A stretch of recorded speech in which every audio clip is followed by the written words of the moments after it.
You're listening to On Fire Concerts Artist Interview of the Month series with your host, Ron Johnson. Hey folks, this is Ron with On Fire Concerts, and we are here today with a special interview with a gentleman that you all well know from the Statler Brothers history.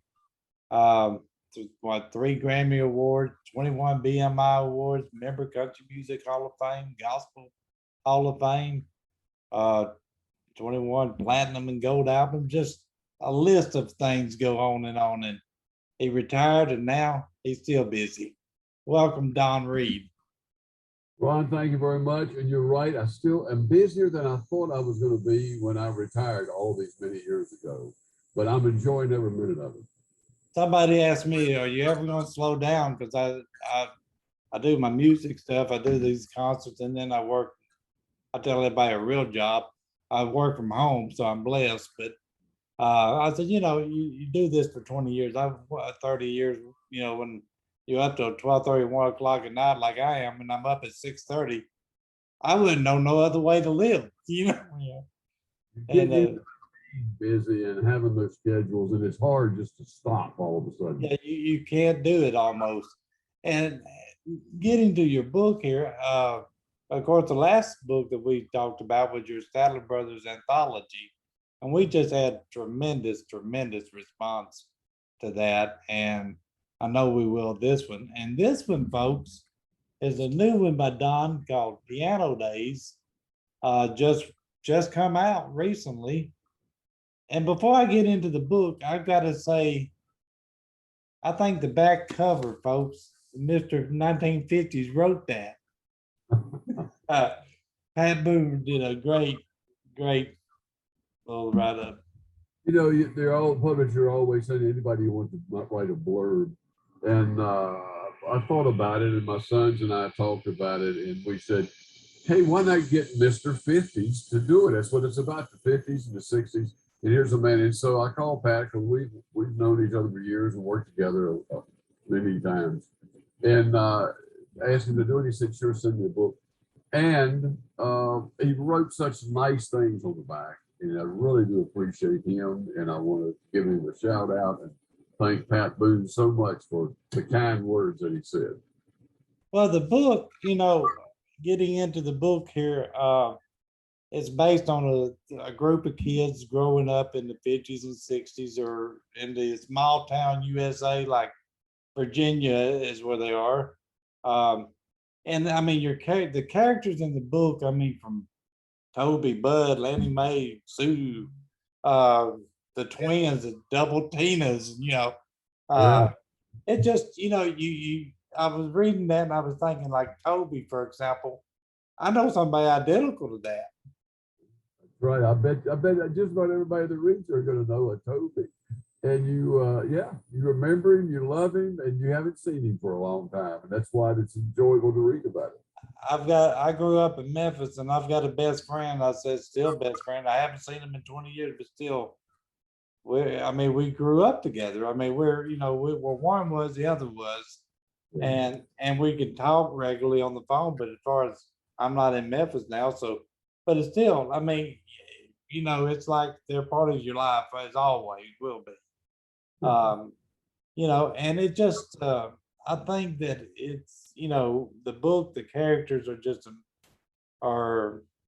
so perfect for this book. And I didn't, I got about halfway through the book before I realized who's telling the story. Yeah. Because I don't believe you named the person telling the story. Well, we called him something as we went, but he never really had a name. It was a sort of, it was sort of an everyman telling the story.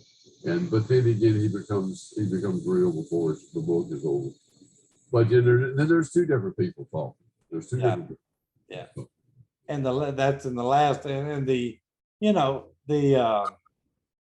I think that if I remember right, I've heard you say just on the excerpt for the book, it's not really based on any real people that per se that you knew. It's a composite of people. When you write fiction, you kind of use a little piece of this person, a little piece of this person, and you create a story. And there may be one or two little facts that are into it, but basically it's all made up. And you can just sit there and take these characters wherever you want to take them and make them however you want to make them.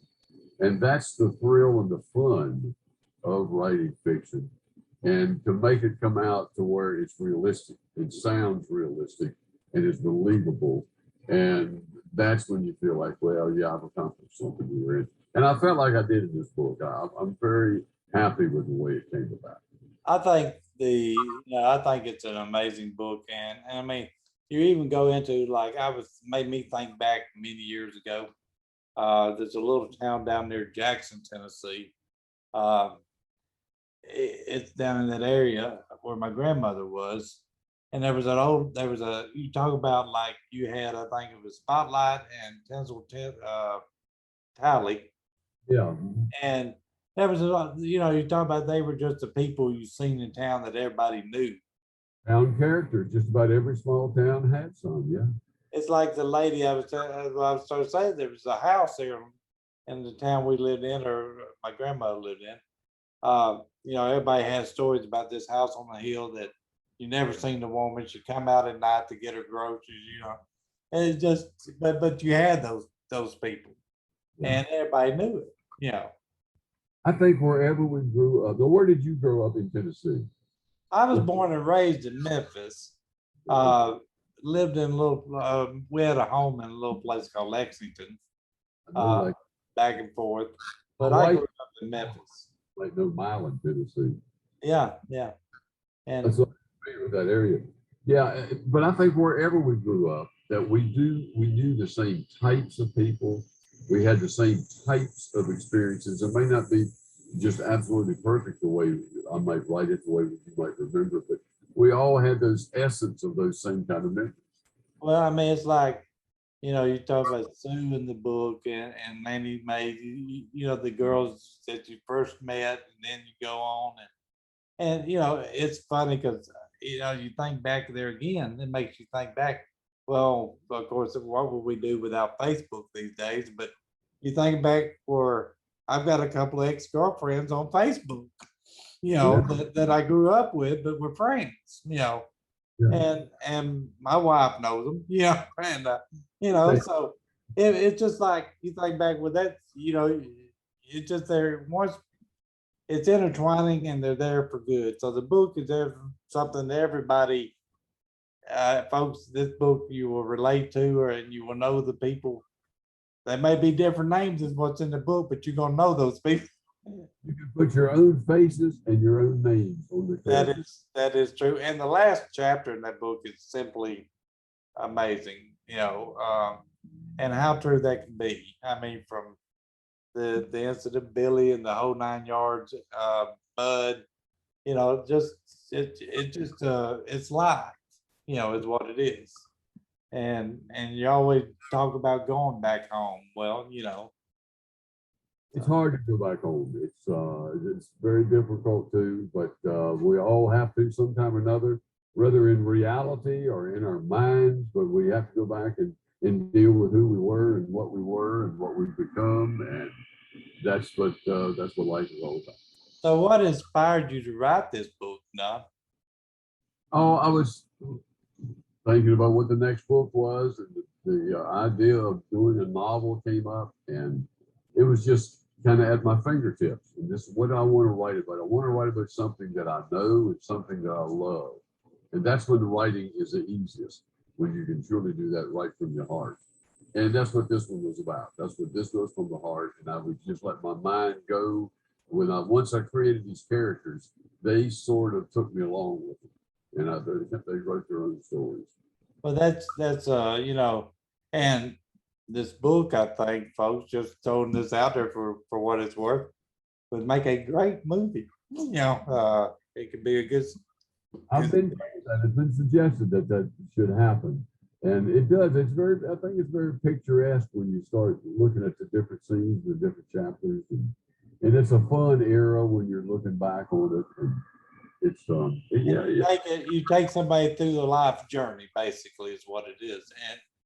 And this is, and you've talking about movies and stuff, but this is, we were talking before we started the recording, but this is your 11th book. 11th book I read since we retired in '02. So yeah. So that's a good retirement to write 11 books. Yeah. It keeps- But it's a great book. And you've also written some TV series, have you not? Well, yeah, my brother Harold and I wrote the Statler Brothers show for 7 years in the '90s, in which we did on TNN, and we wrote another series called Yesteryear, and I've kind of dabbled in all different kinds of writings, and I've been offered to do some more television writing that I might be doing some more yet this year. Okay. You got any other books in mind? Not right now, but I know I've got files always saying, here's a possibility, here's a possibility. I got possibility files all over my office. I can believe you have files just based on the previous book, Anthology, with all the songs. I kept all those, yeah, I kept notes all those years. I don't throw anything away, Ron. I never throw anything. That's my life. Don't throw anything away. That's it's like my desk is a mess. My wife would say, let me come in and clean you up. Don't mess with my desk.